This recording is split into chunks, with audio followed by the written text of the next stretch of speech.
Right, well, welcome to another special episode of The Rest Is Politics with me, Alastair Campbell, and me, Alastair Campbell, because Rory, I've told him he's got to have his holiday. He's been flying around too much. He's got a few days with his kids and his wife in Kenya. So he's going to miss out on one of my favourite people in politics around the world, and one of my daughter's favourite people because she's a feminist icon, I think it's fair to say. So a special welcome to the former Prime Minister of Australia, Julia Gillard. Well, it's great to be with you, but I just want to declare at the start I am no substitute for Rory. My idea of going for a walk is a gentle stroll by a river, not hiking across Afghanistan. So, no, I am no substitute.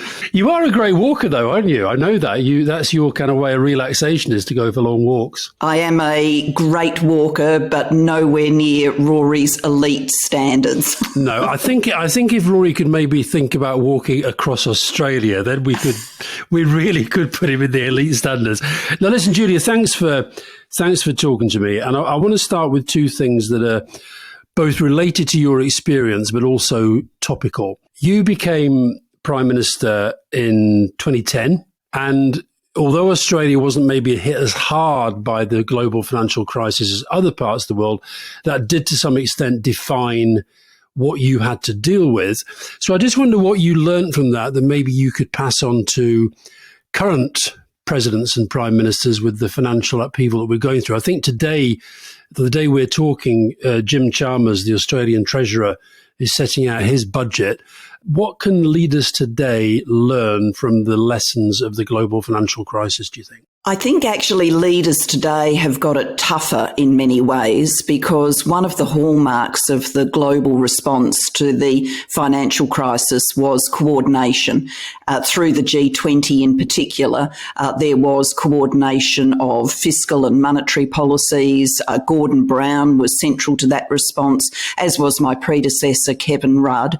And that meant, because the geopolitics was enabling that degree of cooperation, that things were a little bit easier then than they are now. But I think some of the lessons from that time would be, to the extent you can skate through the geopolitics and still find ways of reaching out to leaders from other countries, do so, because coordination does matter. Second, don't get blinded by the immediate crisis to what you want to do in the longer term. Try and calibrate the short and longer term policy responses. And to give one example of that from Australia, I was Minister for Education and Deputy Prime Minister before I was Prime Minister. We knew we needed a very big stimulus response to deal with the global financial crisis, but we decided that a big component of that stimulus would be renovating and building new school buildings, because one of our long-term policy objectives was better education for every child. So you can bring the short term and the long term into alignment and try and look for those. It's interesting you specifically mentioned Gordon Brown there, and I know Barack Obama talked about Gordon's role. And of course, Gordon partly lost power because the Conservatives politically were successful in pinning the crash on Labour. And of course, Labour has not been in power since then. And yet you, and I think other world leaders around at the time, saw Gordon's role in that as being absolutely pivotal in frankly, doing a lot to save the world economy. Yeah, it is very hard to explain to the electorate just how global some of these phenomena are. I mean, we used to use terminology back then about, we're not immune. Australia comes to this crisis with inherent strengths, but we're not immune. The tide of the global economy doesn't stop at our shoreline, things like that. But the truth is, people don't experience their lives in comparison to how someone's doing in, somewhere in Europe or in America. People define their own life experience based on how they used to feel. And if they think the past was better than their contemporary reality, then I think there is the capacity for people to lash out against governments just because times are tough and they're feeling that the times are tough on their shoulders. So if that analysis is right, then I think this will be a very difficult season for incumbents around the world. And we might have another data point on all of that very shortly once we see the midterm results in the US. And your point about why it's maybe harder to do international cooperation now, is that because the multilateral institutions are being broken down in part by the deliberate breaking down of their power and authority by the Chinese, by the Russians, the dictatorships kind of feeling that they have got the upper hand at the moment? I think that is certainly a very strong element of it. So China lent in to the global financial crisis and worked, particularly through the G20, to help alleviate pressures in the global economy. I mean, their analysis was bad global economy is bad for China, and they reacted in that way. Now, of course, the dynamic is quite different. Then I'd also say, whilst the changing geopolitics around China and Russia is a huge element of what we're discussing now, I actually think the ability of Western democracies to manoeuvre and to strengthen international bonds is less than it used to be. I think people have got more and more intolerant of globalisation, internationalisation. They are much more wanting to see their national leaders focus on the home front. That is feeding into populist movements in many parts of the world. And so for a leader, and I genuinely believe the new Prime Minister here in the UK, Prime Minister Sunak, is this kind of leader who understands the global economy, understands the interconnections, wants to work with others around the world. The task of explaining all of that to the domestic electorate is much harder than it used to be. And even harder in Australia, because you have these, to my mind, ridiculously short parliamentary terms of 3 years. That is, I don't know how you do the long-term stuff when you've got that. Can that not be changed? We do have very, very short parliamentary terms, though there may be some people in the UK who in recent months have been thinking to themselves that 5 years might be a tad too long. So careful what you wish for in some ways. The constraint in Australia is really working through what you would do with the Senate, just because our system is routinely half the Senate goes to election at each general election. And if you move to 4-year terms, that would create 8-year terms for senators. And I think people would react adversely to that. Then you could say, well, why don't we have a full election for the Senate every time? The problem with that is it brings the quota to get elected down and helps minor political parties, I mean, really minor political parties, very niche political parties, to prosper. And that can give you very unworkable Senates. Okay. Now, you mentioned Rishi Sunak there, and the second situation that's happening today that I think you can maybe lend some of your experience to. You came into power as Prime Minister after a pretty turbulent period in Labour's history. You mentioned Kevin Rudd, the kind of you and his relationship.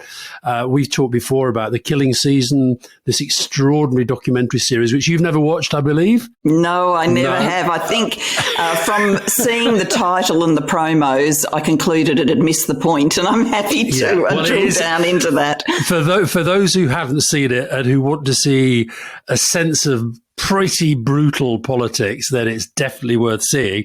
But Rishi Sunak comes in, as you did, with his party pretty divided, with some really difficult challenges to face. So, you've already said that he maybe understands the modern world, but what can you say to somebody who comes in, like you, unopposed in terms of the leadership election, and then inherits some pretty big challenges? So, I'm assuming, like me, you're still Labour and you're hoping that maybe Keir Starmer will come along. But what advice, Prime Minister to Prime Minister, can you give to Sunak? Certainly, if I was a citizen of this country at the next election, I'd be voting Labor, and I wish Keir Starmer and the team all the best wishes in the world. I hope that there's plenty of opportunity for them at the next election and that they get to form a majority Labor government.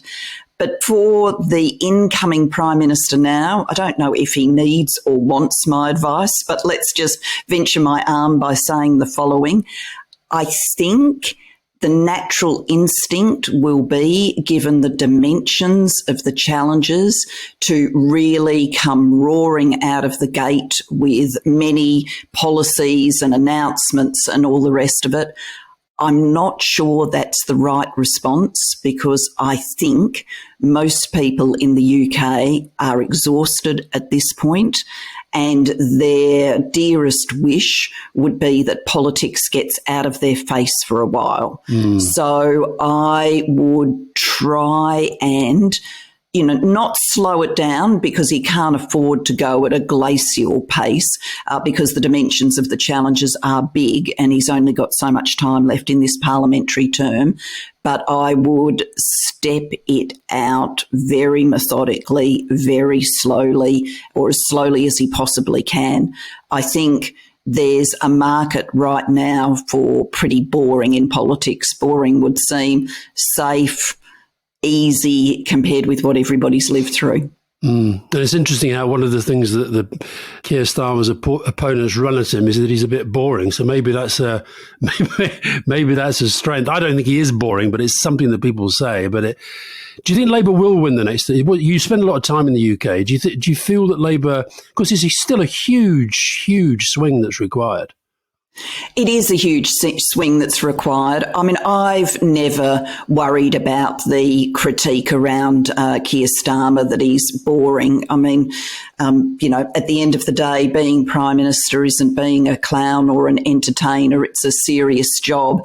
And maybe people after the recent experience in the UK will be thinking that to themselves very strongly, that what they want is someone who's not full of razzle-dazzle, but full of method and purpose and slow deliberation. And I think Keir and the team, in the way that they're preparing now for the next election, are showing that. I mean, I don't know the inside story. I'm just looking at the media, but they seem to be taking a very methodical approach to getting ready to be a party of government again. So that's all to their credit.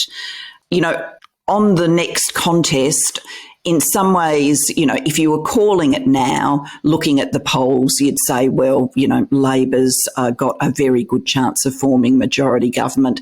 But as you and I know from our past lives, things can change and change quickly. And we don't know yet how the new Prime Minister is going to land with the British electorate. We don't know how he's going to perform.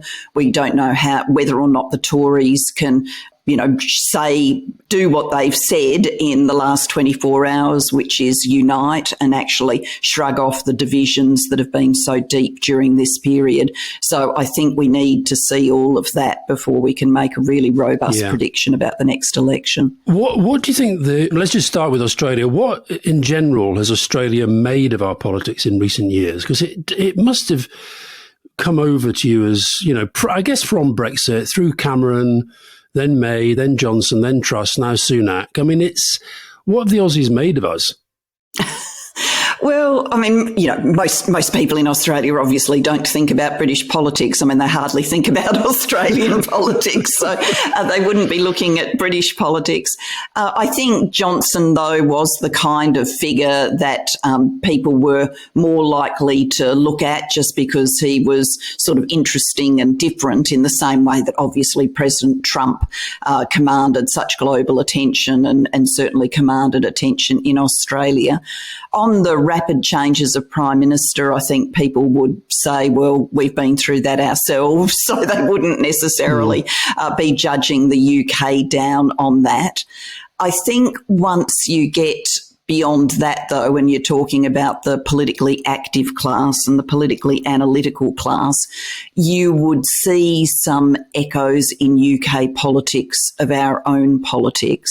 I mean, I'm of that generation of Labor politicians that, the media was endlessly wittering on about Labor's problems with its dual constituencies, that it was trying to serve the traditional working class as well as inner city elites, and how does this all add up?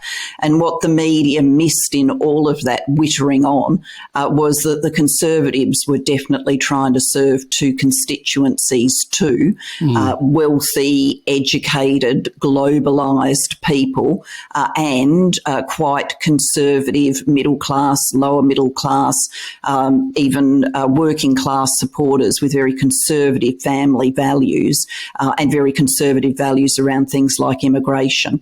And I think that division in Australia came home to roost in the last election when our Conservative Party lost some of its heartland seats to pro-climate change women who were still running on conservative economic platforms. The Teals.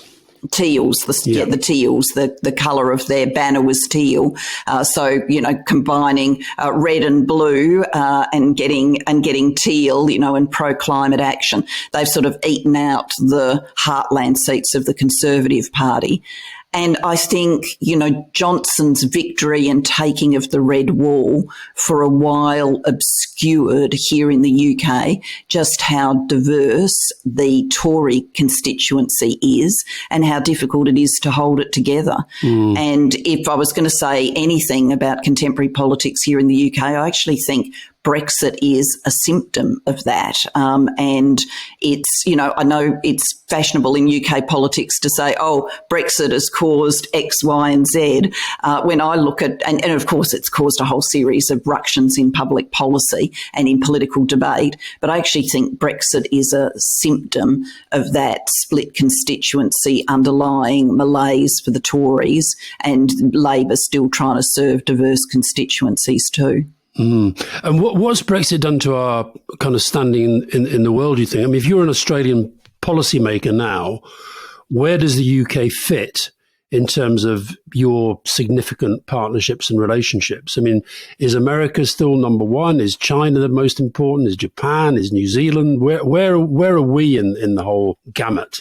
I mean, as Australian Prime Minister, the two giants that you wake up worrying about every morning, is the US and, of course, China, living where we live. That's the strategic politics that we have to think about every day. And so we watch China very closely. We watch the US very closely. I think Australians have always had a sense of connection to the UK in its own right rather than mediated through the European Union because of history and, the Queen, our King, continuing to be our head of state, our understanding of our past of colonisation and what that has done to Indigenous Australians, the dispossession, the intergenerational trauma and the things that need to be done to address that. Britain figures large in our history, and so I think it still figures larger in the imagination of Australians than it would if it was just a miscellaneous country of this economic size. But Europe now, would you say that Britain, in or out of Europe, has changed that perception? Oh, look, from the point of view of the average person, I don't think it's changed that perception at all. From the point of view of the political class, obviously, you come to different trade arrangements because you're out of Europe. So there's been the trade agreement.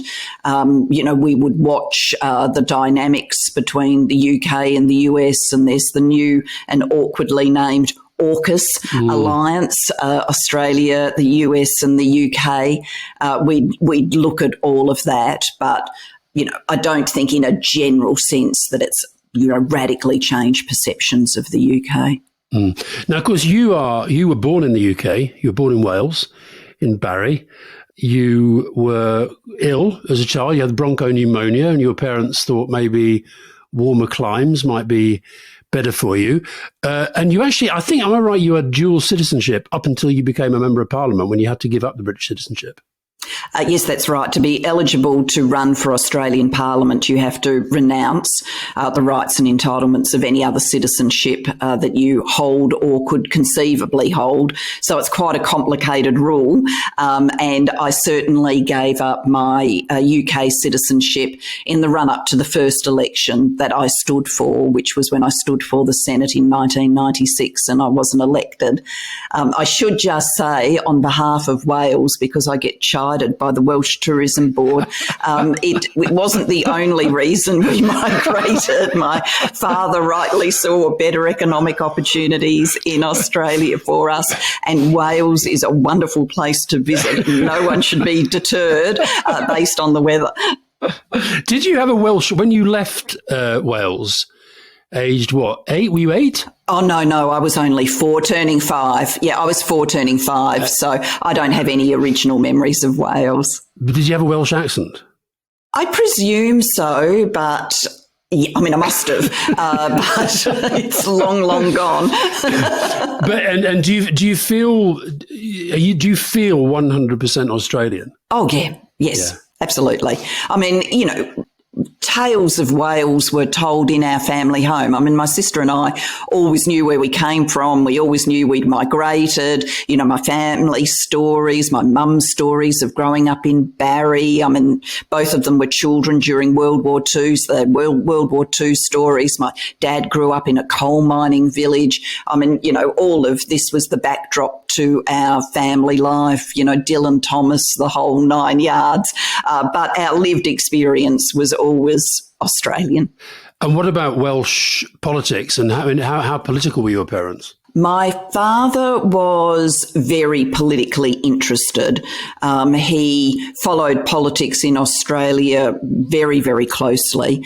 He was a strong Labor man, a strong trade unionist. When we migrated to Australia, he ultimately studied to become a psychiatric nurse, and he ended up with an elected, not one of the paid, but an elected position in the trade union that covered psychiatric nurses.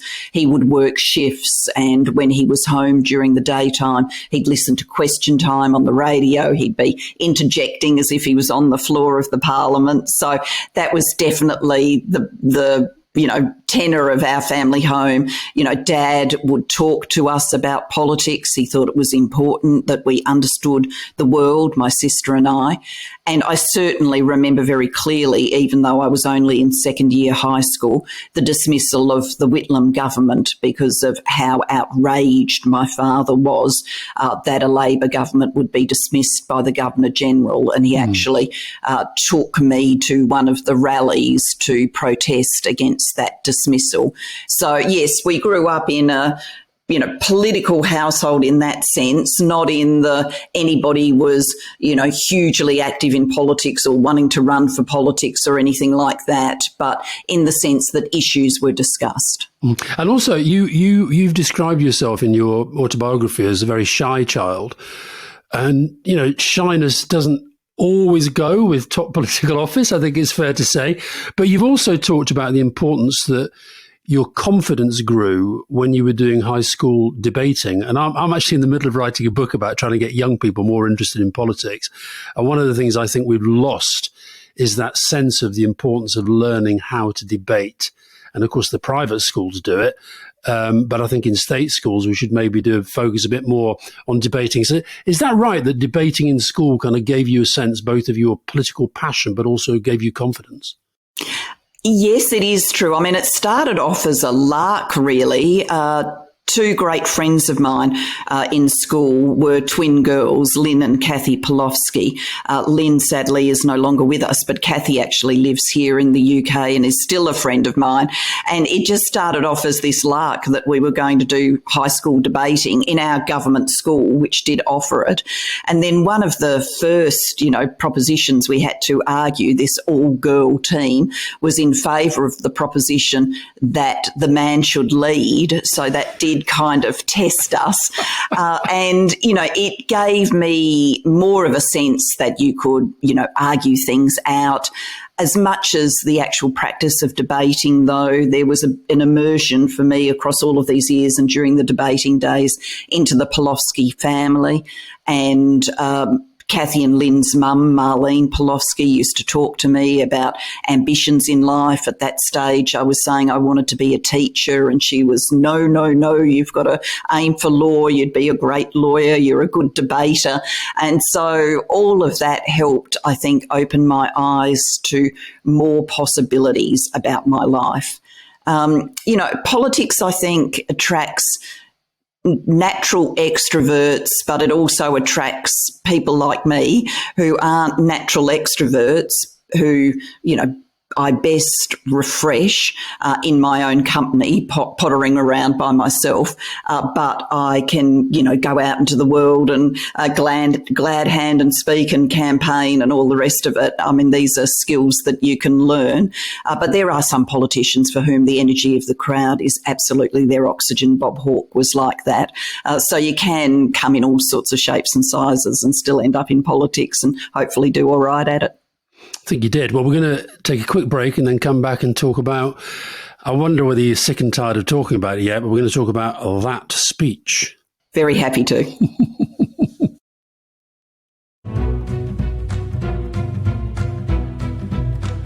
Right, welcome back to this special episode of The Rest Is Politics. I'm talking to Julia Gillard while Rory Stewart is wandering around Kenya with his children and lots of lions and tigers and elephants. We talked there about how you became Prime Minister and you lacked confidence as a child, but you developed that, and it's quite a thing to become Prime Minister. You were the first woman Deputy Prime Minister, you were the first woman Prime Minister in a country that does have a reputation, whether you like it or not, for being a bit sexist and a bit racist and all that stuff. Now, as you know, I love Australia and I love going to Australia, but it does have that reputation. And you challenged that in your famous misogyny speech 10 years ago now, and it was a brilliant piece of parliamentary theatre. But just talk me through that day, what happened and how you feel about it now.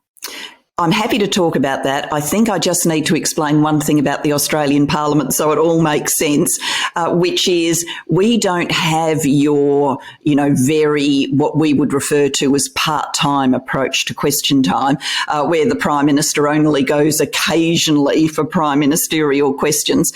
We have question time every day. The Australian Parliament sits between 2 and 3:30. The Prime Minister is in question time every day. You honestly have to be overseas at the world's most important meeting or in a hospital bed to get out of question time. You have to go. And frequently it is the Prime Minister that takes the vast majority of the questions. So on this parliamentary day, I was doing what I did every parliamentary day. I was getting ready for question time. And your staff obviously work with you and your colleagues that do the sort of tactical management of the chamber to work out what are the things you're most likely to get asked that day. And they're normally the big things running in the media. And the big thing running in the media that day was that the Speaker that we had supported to be Speaker of the House of Representatives had been unmasked as having sent some very sexist text messages. And so it was sort of inevitable that he was going to have to go as Speaker and manage his resignation. But I knew as I got ready for question time that what the opposition would be trying to do was skewer me as somehow facilitating sexism because I'd supported this guy to be Speaker, even though I could not have known about the text messages when I did that, but never let a time sequence get in the way of a good parliamentary tactic. And so I was ready for question time. I asked my staff to get together Tony Abbott's top 10 sexist quotes. I've subsequently joked they did that in record time. It was not a hard job. I'd asked them to do much more difficult things over the years. And I walked in ready to go for that. But Tony Abbott jumped to his feet and moved a motion. So he voided basically question time and tried to push us onto a motion. And so the speech that's come to be known as the misogyny speech is my speech in reply to his opening speech. And I jotted down some handwritten notes and then jumped up and did it. I will not be lectured about sexism and misogyny by this man. I will not. The Leader of the Opposition says that people who hold sexist views and who are misogynists are not appropriate for high office. Well, I hope the Leader of the Opposition has got a piece of paper and he is writing out his resignation. Because if he wants to know what misogyny looks like in modern Australia, he doesn't need a motion in the House of Representatives. He needs a mirror. That's what he needs. Misogyny, sexism, every day from this Leader of the Opposition. Every day, in every way, across the time the Leader of the Opposition has sat in that chair and I've sat in this chair, that is all we have heard from him. You know, what resonates in the speech now is mostly people aren't interested in that Australian parliamentary context. That's sort of fallen away. I think it's come to be something that women in particular, who still go out and navigate a sexist world, when they've hit a gendered moment and they think, oh, I really should have said X. Why is the best retort in the world come to me at 3 a.m. the next morning? They sort of watch that speech because it helps ease that frustration, because it was a moment when a woman called it out. So I didn't know I was going to give that speech until I was giving it. Looking back now, I mean, you and I know that one of the fascinating things about politics is you never get to run the control test. So you can theorise about what could have been different, but you'll never quite know. Now I actually wonder whether I would have been better off to call out the sexism early in my time in office and try to provoke a national debate on it, and perhaps disarm it a bit when days for the government were easy. I didn't do that. I thought the sexism was a short-term phenomenon. It would fall away the longer I governed. But what actually happened is the longer we governed, the more controversial the policies we were dealing with, the more gendered the discourse became, and the harder it was to call it out, because if you're in political trouble and then you point to a sexist thing, people will say, oh, well, she would be saying that, wouldn't she? She's just trying to distract from the fact that she's in the political horrors. So, you know, it's really hard to know. I think, you know, I'm pleased I gave that speech. In contemporary Australian politics, it did start a debate. It probably did cement the attitudes of some. The fashionable analysis of the Australian media was that it was pretty much a bad mistake. But, you know, here we are 10 years later still talking about it. So I'm proud that it's come to mean something for women around the world. Yeah, it's interesting. I read a very long analysis yesterday on, I think it was on The Conversation, the Australian version of The Conversation. And it was somebody who went through in real detail the media coverage the day after and the day after and the day after. Overwhelmingly negative. Lots about you just being a whinging woman and trying to make something out of nothing and all that sort of stuff. So it's interesting how that moment has endured and got both the issue and your reputation to a completely different place to the one that they were trying to give you at the time, which underlines to me the importance of two things. One is that parliamentary moments really can matter. And the second is you got the real sense that was you not speaking from prepared notes, not saying, I'm going to launch a debate, but it came 100% from the heart. And that's why it connected. I think that's right. I mean, I don't think I could give that speech. You know, if back in those days you'd said to me, you know, a week and a half from now, let's give a rip-snorting speech on misogyny, I don't think I could have given that speech. No. It could only be given in the moment, in the flow, the way it was. And, you know, I've dedicated a lot of my time since politics to issues around women's leadership. I mean, I went into politics a committed feminist. I've come out of politics a committed feminist. I've come out of politics with a few bumps and bruises, a few scars around these issues. And I've wanted to devote some of my life's time now to how can we make it easier for the women who are to come. And that's led me to founding the Global Institute for Women's Leadership here at King's College London. And we have a sister institute at the Australian National University in Canberra.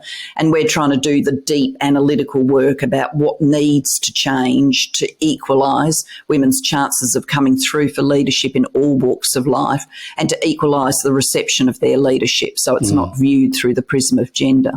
And what about, you mentioned often the impact that social media is having upon people's confidence, people's ability to face big challenges. You talked about at one point being a vile sewer. Do you think that is putting young women off the idea even of thinking about going into politics? Oh, yes, I certainly think it is. And if we look at the time of the last election here in the UK, you would recall that there were a number of women who pretty unexpectedly, in the sense that it wasn't the natural time in their political career to say, I'm done, I'm out, I'm not recontesting this election. And when you drilled into that, everybody's reasons for leaving are individual, but a thread that ran through it was the vile nature of social media, but also the fact that these things don't just stay online. There are plenty of women politicians with stories about seeing a, hideous tweet threatening rape and murder, and it's come associated with a photograph of their front door. It's people saying, we know where you are. And I do think that that weighs very heavily on people's shoulders. Amnesty International does global data sets about all of this, and it's, undeniable that of the truly hideous social media posts, they are disproportionately directed at women, and they are disproportionately directed at women of colour. And I just think we'd be kidding ourselves if we said to each other, that would have no effect. It has to have an impact on people and on their families and on their preparedness to continue. And it has to send a message to young women. And so I think we've got to be in some ways counteracting that message, not by shielding that truth. I think we have to face that truth, but we've also got to be talking to young women about how we're working to make this a less gendered environment and the great merits of going into politics. I'm often asked, given how gendered it was, would you do it all again? And my answer is yes, in a heartbeat, absolutely, because the things it enables you to do which make a difference for your community, your country, the world you live in. Politics is not the only pathway to be a change maker, but it's an incredibly empowered pathway. So I'm always, if you've got the passion, you've got the sense of purpose, please get in there. But at the same time, you perhaps understand why some young women say, no, I'm not going to do change that way. I'm going to do it another way because I can't take the abuse and the vile hatred and the misogyny. Yeah, I understand, but I am also prepared to challenge a little bit. I wrote a book on women and leadership with a great friend of mine, Ngozi Okonjo-Iweala, who now, of course, is the head of the World Trade Organization, which is a job not for the faint-hearted. And when we would speak about our book and young women would raise their sense of trepidation, Ngozi would say when she was finance minister of Nigeria, she got to put in place a policy which lifted 2 million subsistence farmers, all women, out of poverty. Yeah. And she'd say, who wouldn't want to do that? Who wouldn't want to lift 2 million women out of poverty? And you couldn't do that just by tweeting about it. You couldn't do that by tweeting about it. You've got to get into power. Now, we've talked a little bit about the roughness of Australian politics. And I don't know if you remember, but it's about, what would it be? When did you leave office? 2013. So how many years? We're talking 9 years now. So 9 years ago, I was on a trip to Australia. My friend and colleague, John McTernan, was working with you in Canberra. He knew I was in Sydney. He gave me a call. He said, why don't you come down and have a chat with Julia? And I came down. We had a very nice chat in your very nice office in Canberra. And by the time I got to the airport, breaking news, Kevin Rudd was forcing what you guys call a spill. And that led to your demise. Now, it was very, very high profile that this was possibly going on. But I don't expect you to remember our conversation. But did you know on that morning that that was likely to come that day? Because it was pretty brutal when it came. Yes, I did. No. And Alastair, I think we just need to clarify for listeners, your appearance in Canberra was an unrelated event. There is not a causal chain here. We'll have people running stories about how you changed the course of Australian politics. So, yes, look, I knew it was coming. I mean, the sword of Damocles had been over my head for a while. I mean, I think I outran it for a long time, but I knew that it would likely fall at some point. And, all you could do in those circumstances is keep the faith that you could with your political colleagues, and I was always as inclusive as possible of the team. But it's the old Paul Keating line, my great Labor predecessor, not a day to waste. And so you just had to make every day count. We mentioned Tony Abbott and his role in your life with that speech and as a pretty tough opponent, and Kevin Rudd. What's your relationship with those guys now? Because presumably you ex-prime ministers, like we saw our 6, now 8 ex-prime ministers or whatever it is now. We're running out of ex-prime ministers, or we're getting too many ex-prime ministers in this country. But do you guys ever have to get together for those like big establishment gatherings and the Queen's death, whatever it might be? And I just wonder what your relationship's like when you get together.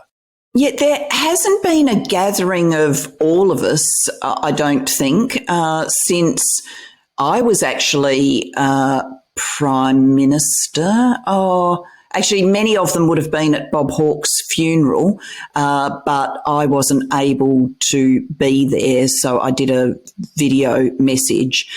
So there hasn't been, we don't have as much protocol around changes of government and changes of Prime Minister and stuff like that as you do. So I suspect there aren't as many times in Australia that the call would go out to all of us as the call goes out here.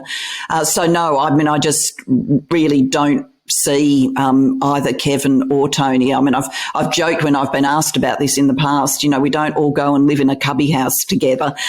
We go and get on with our lives. But how would you define that relationship with Kevin? Because it struck me as, I know you haven't seen it, but the killing season, it was pretty brutal. And I just wonder how you I suppose we've had similar stuff, but it feels more brutal in Australia. And it felt like you were really kind of put through a pretty hard time, having also been part of a spill against him, I guess. So do you think there was an element of revenge going on? Or do you think it was actually had a different view for what should happen to the country? No, I don't think when you look at that period in Labor politics, I don't think it's defined by different policy choices or different analysis of the needs of the country. It's really defined by leadership styles and the way people worked with colleagues, in particular the way I worked with colleagues. I think it's, it was the team looking at leadership and governing styles rather than big policy questions and seeing differences. So different in many ways very different, I think, from what you've seen here in recent days, where you would say that Liz Truss offered quite a different policy vision of the future from the one that Rishi Sunak put forward. Yeah, for sure. So it wasn't that kind of difference. I mean, on how I feel about it now, I mean, honestly, for me, it's been very important to turn the page. And so, I'm not a continuing commentator in Australia on Australian politics. I don't do that. Everybody knows I don't do that. The journos don't ring anymore to try and get me to comment on who's up and who's down in Australian politics. I've deliberately turned the page and gone on and done other things that fit with my values. Of course, the Global Institute for Women's Leadership is one of those. The other fantastic opportunity I have here in London is I chair the Board of Governors of the Wellcome Trust, which is making such a huge difference in our world for science. And part of turning that page means I don't, obsess about who did what to who when. I think it's, you got to just...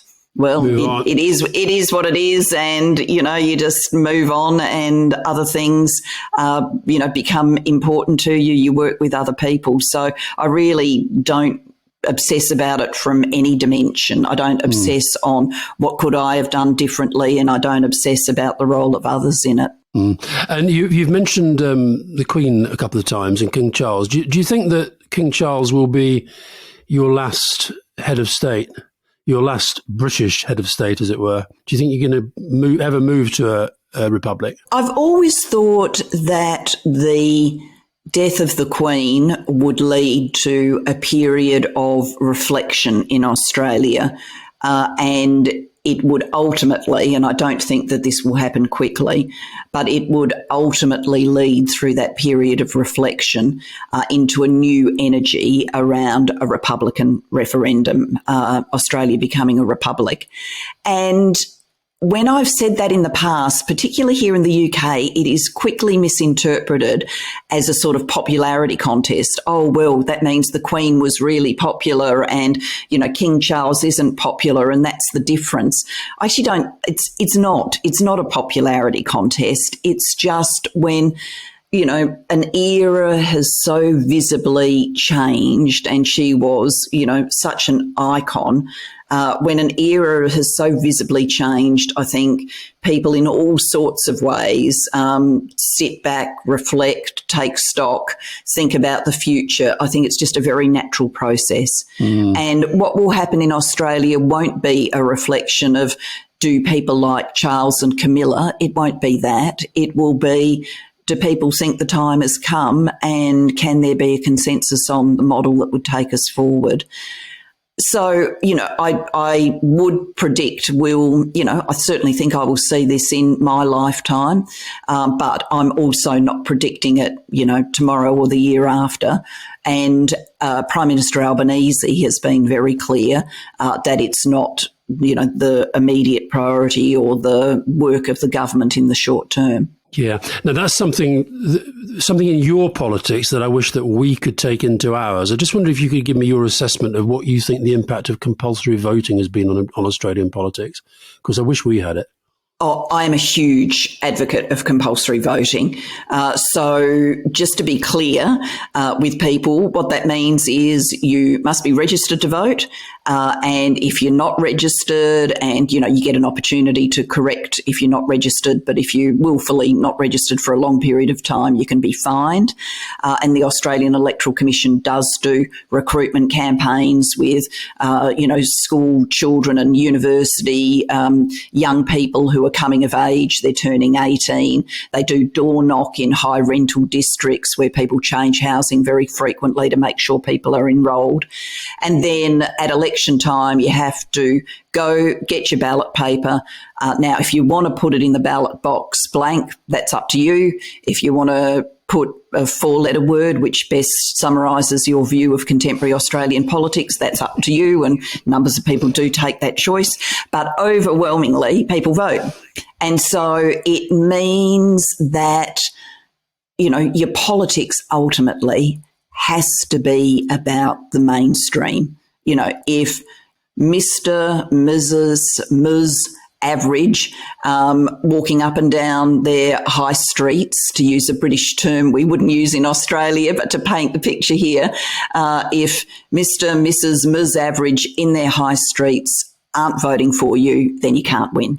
And it does mean that a lot of the so-called culture war issues, which particularly end up with a lot of purchase in somewhere like the US, don't translate strongly into Australian politics because, your average person is pretty sensible about those things and they don't get carried away to extremes.